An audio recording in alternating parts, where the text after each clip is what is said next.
How to recover deleted messages on Telegram. Hi everyone, welcome to this quick tutorial where we are going to find out whether it is possible to recover deleted messages on Telegram or not, and if this thing is possible, then how you can do this. So first of all, you will have to launch your Telegram application, and after that you will have to tap on these three horizontal lines in the top left hand corner of the screen.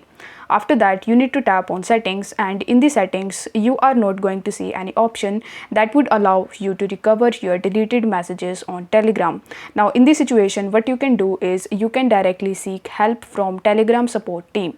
For that you will have to open your browser, and in the search bar you just have to type Telegram support. After that you will have to tap on this first link of telegram.org/support.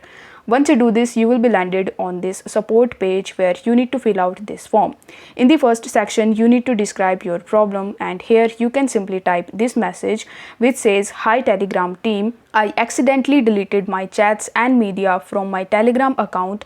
Please help me in recovering it."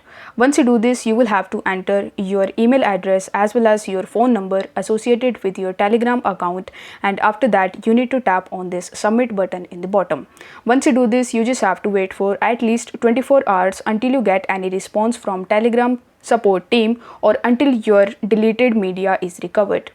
I hope this video was helpful, and if it was, then please consider liking this video and don't forget to subscribe to the channel. Thank you so much for watching.